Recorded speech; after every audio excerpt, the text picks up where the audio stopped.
আমার ছেলে নেই, কিন্তু 5টি মেয়ে। আমার স্বামী সবসময় ছেলে না হওয়ায় খোঁটা দিত আমাকে। তিনি ছিলেন মুদি ব্যবসায়ী, বড় মুদির দোকান আমাদের। আমার বড় মেয়ে অর্ধেক সময় ওই দোকান চালাতো।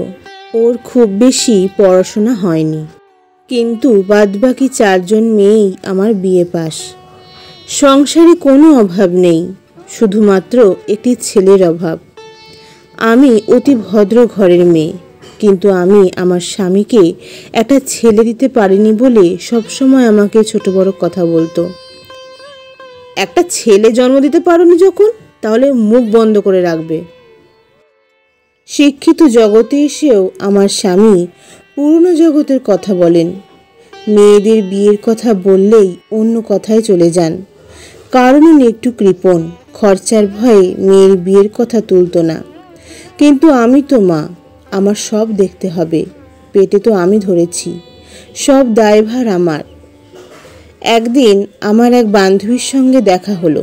আমি তখনই বান্ধবীকে একটি ভালো ছেলে দেখার কথা বললাম। কারণ বড় মেয়ে সবসময় দোকানে থাকতো ঠিকই, কিন্তু ওরও তো একটা ভবিষ্যৎ আছে। আমার বান্ধবী মিনা আমাকে বলল, ঠিক আছে, আমি খোঁজ রাখবো, কোনো খবর পেলেই তোকে জানাবো। আমার 5টি মেয়ে সুন্দরী, তবে বড় মেয়ের গায়ের রং কালো। ও ওর বাবার রং পেয়েছে। এই রং কালো বলে আমার মেয়ে বিয়ে করতে চায় না। আর ওর বাবা দোকানে মেয়ে সাহায্য পায় বলে মেয়ের বিয়ের কথাও তোলে না। আচ্ছা, কালো বলে কি ওর সুখ স্বাচ্ছন্দ্য থাকতে নেই? ওকে দরজার পিছনে থাকতে হবে?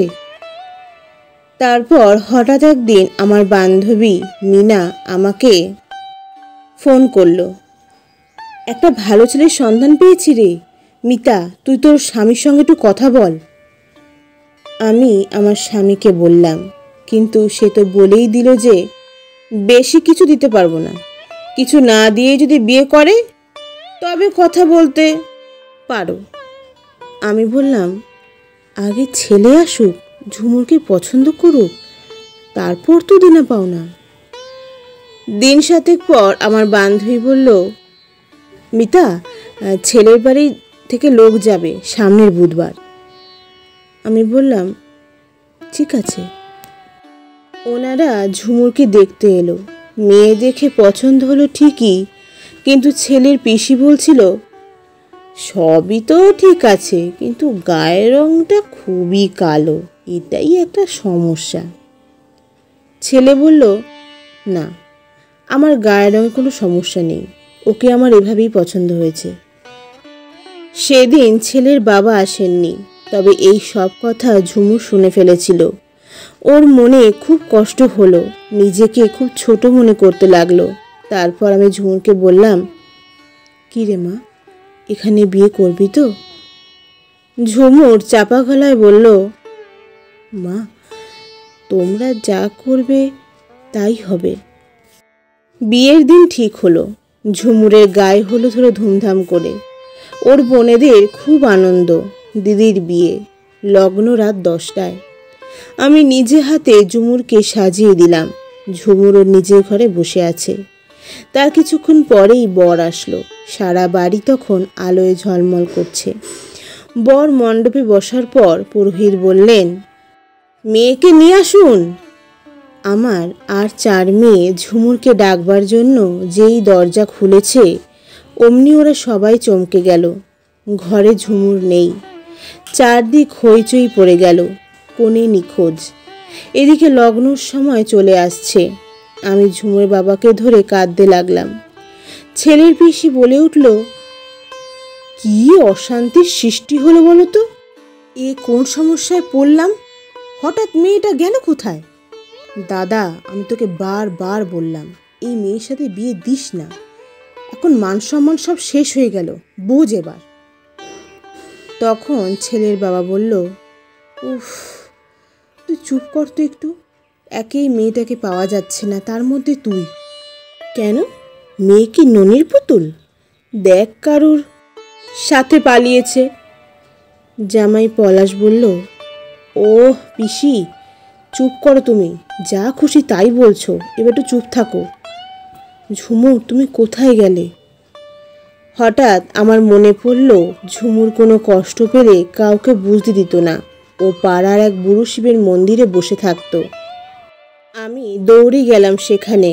আমি অবাক হলাম, সত্যিও মন্দিরে বসে কাঁদছে। আমি বললাম, এ কি মা, ঝুমুর তুই এখানে? তোর না আজকে বিয়ে? জানিস তোকে নিয়ে সবাই কত বাজে বাজে কথা বলছে। হ্যাঁ মা, তুমি মেজ বোনের সাথে ওই ছেলের বিয়ে দিয়ে দাও। কে কি বলল আমার তাতে কিছু এসে যায় না মা। আমি তো দেখতেই ভালো না। আমার বোন ফর্সা, শিক্ষিত, দেখতে সুন্দর। ওর সাথে পলাশের বিয়ে দিয়ে দাও। হঠাৎ ছেলের বাবা ওই মন্দিরে হাজির হলো আর বলল, মন খারাপ করে তুমি নিজের এত বড় ক্ষতি করছিলে না? তুমি জানো, তোমার মতোই একই কাজ করেছিলেন তোমার শাশুড়ি মা। যদিও তিনি এই পৃথিবীতে নেই, কিন্তু উনিও তোমার মতোই ছিলেন। তোমার মতোই গায়ের রং ছিল ওনারও। উনিও ছোটবেলা থেকে খুব কষ্টেই বড় হয়েছিলেন, এবং সে কালো ছিল বলেও অনেকে খুব কষ্টও দিয়েছে। কিন্তু উনি আমার জীবনে এসে আলোয় ভরিয়ে দিয়েছিলেন। তাই বলছি মা, তুমি এরকম একদম বলবে না। সবসময় জানবে তোমাকে কিন্তু আমার ছেলেই পছন্দ করেছে। তাই কে কি বলছে সেটাতে একদম সময় নষ্ট করবে না। তুমি আমার গৃহলক্ষ্মী মা। চলো, তোমার জন্য আমার ছেলে অপেক্ষা করে বসে আছে।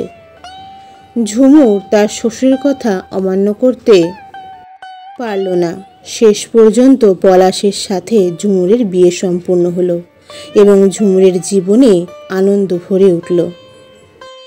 বন্ধু সবাই, এই গল্পটা থেকে আমরা বুঝতে পারি যে রং আর রূপই আসল নয়, মানুষের গুণটাই হলো আসল পরিচয়।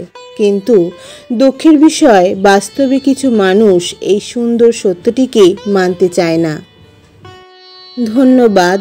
গল্প রচনা শ্রীমতী নন্দিতা দাস। জয় তারা, জয় বাম।